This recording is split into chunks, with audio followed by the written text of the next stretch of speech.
বলবেন ফিদিয়া জিনিসটা কি আর কার জন্য এটা বাধ্যতামূলক?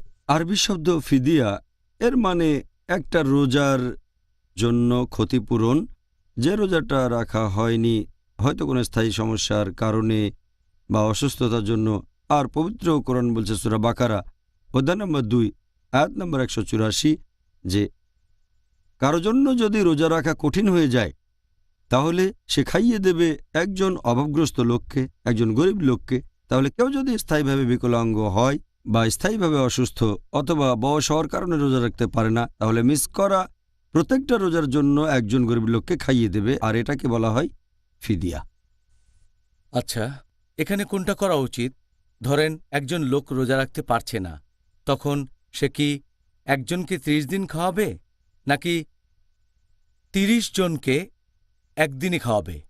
যদি সেই লোকের ফিদিয়ার কথা বলেন যে অসুস্থতা বা অন্য কারণে রোজা রাখতে পারেনি, পবিত্র কোরআন বলছে সূরা বাকারা অধ্যায় নম্বর 2 আয়াত নম্বর 184 যে কারো জন্য যদি রোজা রাখা কঠিন হয়ে যায়, কষ্ট করে রোজা রাখতে না পারে, তাহলে হয় পরে রাখবে, নয়তো সে খাইয়ে দেবে একজন অভাবগ্রস্ত লোককে যতগুলো মিস করেছে তার প্রত্যেকটার জন্য। তাহলে একজন লোক যদি রমজানের সবগুলো রোজা মিস করে, উদাহরণ দিচ্ছি, আর যদি তাকে ফিদিয়া দিতে হয়, তার সামনে দুটো অপশনই আছে।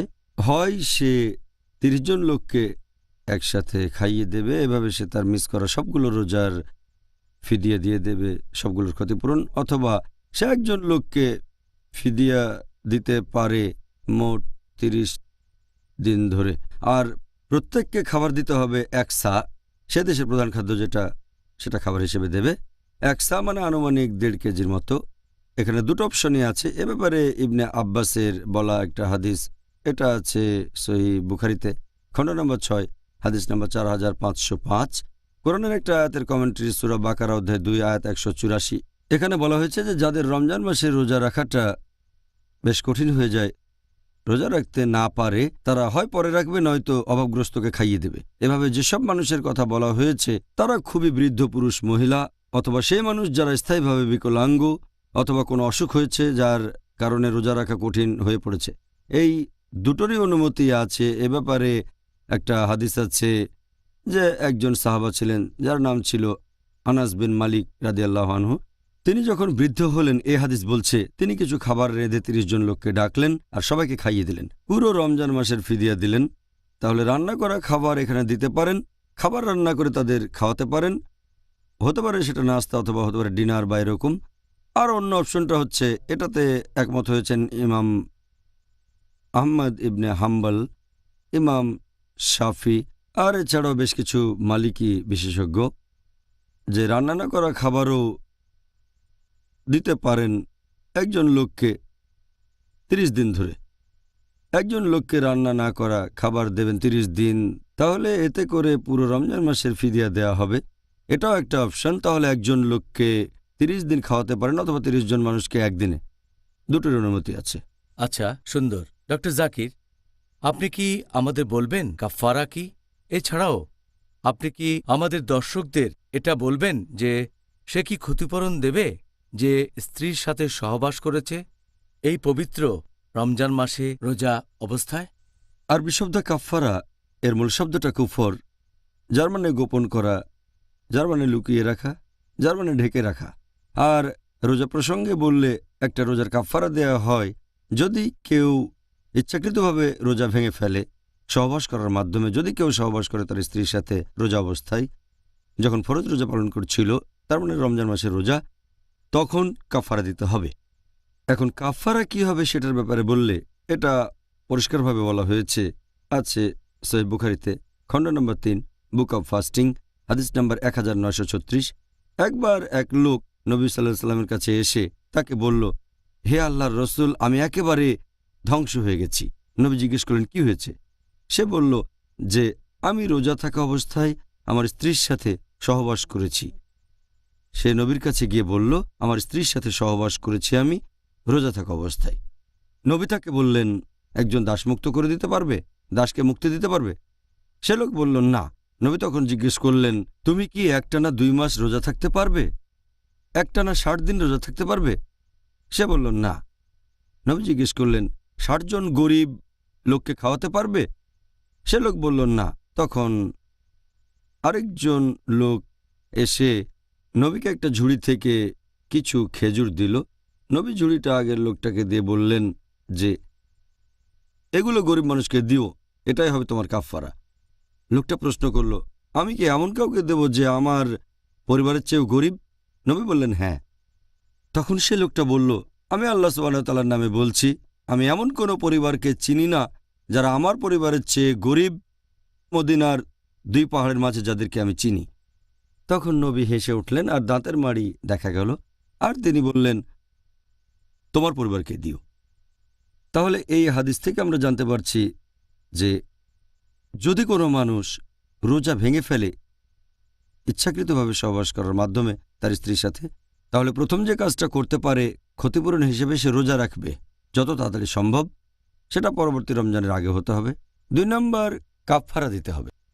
এই হাদিস থেকে আমরা জানতে পারি যে এখানে আছে 3টা অপশন। 1 নম্বর, একজন দাসকে মুক্ত করে দিতে হবে, অথবা 2 নম্বর, সে একটানা 60 দিন ধরে রোজা রাখবে, 60 দিন রোজা থাকবে একেবারে একটানা, কোনো ব্রেক ছাড়া, কোনো ব্রেক দিতে পারবে না, অথবা সে খাইয়ে দেবে 60 জন গরিব লোককে। আর বেশিরভাগ বিশেষজ্ঞ একমত যে 3টার মধ্যে যে কোনো একটা বেছে নেওয়া যায় না। অবশ্য কিছু বিশেষজ্ঞ বলেন বেছে নেওয়া যায়, তবে এখানে সঠিক নিয়মটা হচ্ছে সে প্রথমটা পূরণের চেষ্টা করবে, দাস মুক্ত করবে। যদি মুক্ত করতে না পারে তাহলে সে রোজা থাকবে একটানা 2 মাস একটানা। যদি এটাও না পারে তাহলে অপশন হচ্ছে সে খাইয়ে দেবে 60 জন লোককে। তাহলে এটাই হচ্ছে রোজার কাফফারা।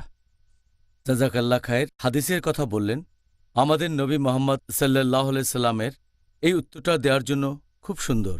এখন সেই লোককেও কি ক্ষতিপূরণ দিতে হবে যে রোজা অবস্থায় স্ত্রীর সাথে সহবাস করেছে ঐচ্ছিক রোজা পালন করার সময়? আপনি ঐচ্ছিক রোজার ব্যাপারে যদি বলেন, এখানে কেউ সহবাস করলে তাকে ক্ষতিপূরণ দিতে হবে না, রোজার কাফফারা দিতে হবে তখন যদি কেউ স্ত্রীর সাথে সহবাস করে ফেলে ফরজ রোজা করার সময়, রমজান মাসে রোজা রাখার সময়, তখন এটা ফরজ হবে। একটা হাদিস এটার উল্লেখ করা হয়েছে সুনান আবু দাউদে, খণ্ড নম্বর 2, বুক অব ফাস্টিং, হাদিস নম্বর 2450। এটা বর্ণনা করেছেন উম্মে হানি রাদিয়াল্লাহু আনহা। তিনি বলেছেন যে নবী তাকে পানি খেতে দিয়েছিলেন যখন মুসলিমরা মক্কা বিজয় করল। কেউ একজন নবীকে পানি দিলেন, নবী সেটা উম্মে হানিকে দিলেন। তিনি সেই পানি পান করে তারপর বললেন, আমি রোজা ভেঙে ফেলেছি, আমি রোজা ছিলাম। নবী তাকে জিজ্ঞেস করলেন, তুমি কি প্রায়শ্চিত্ত করছিলে? তিনি বললেন না। তখন নবী বললেন, তাহলে কোনো সমস্যা নেই। যদি এটা ঐচ্ছিক রোজা হয় তাহলে কোনো সমস্যা নেই। এখান থেকে আমরা জানতে পারছি যে গুনাহ হবে শুধু তখন যখন ফরজ রোজা ভেঙে ফেলছেন আপনি। এটা যেহেতু ঐচ্ছিক রোজা, তাই এই রোজা ভেঙে ফেলতে পারেন।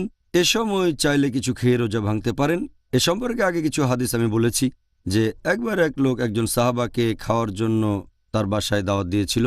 সাহাবা বললেন, আমি রোজা আছি। তখন নবী বললেন, সে খাবার তৈরি করেছে টাকা খরচ করে, রোজা ভেঙে ফেলো, কারণ এটা ঐচ্ছিক রোজা। ঐচ্ছিক রোজা ভাঙা যায়, এতে কোনো গুনাহ হবে না। আর একইভাবে যদি কেউ সহবাস করে তার স্ত্রীর সাথে ঐচ্ছিক রোজার সময়, তাহলে এটাতে গুনাহ হবে না, কারণ এটা ঐচ্ছিক রোজা। এই রোজা পরে রাখতে হবে না, তবে চাইলে সেটা রাখতে পারে, আর কোনো কাফারও দিতে হবে না। আরও একটা হাদিস আছে সুন্নান আল নিসাইতে, বুক অব ফাস্টিং, হাদিস নম্বর 2323। একদিন সকালে নবী ঘুম থেকে উঠে খাবার খেতে চাইলেন তাঁর স্ত্রী আয়েশা রাদিয়াল্লাহু আনহার কাছে। তিনি বললেন, ঘরে কোনো খাবার নেই। নবী তখন বললেন, তাহলে রোজা থাকছি। তাহলে ঐচ্ছিক রোজার ক্ষেত্রে নিয়ত আগের রাতে না করলেও চলবে। আপনি নিয়ত করতে পারেন পরবর্তীতে, যদি ভোর থেকে কিছুই না খেয়ে থাকেন।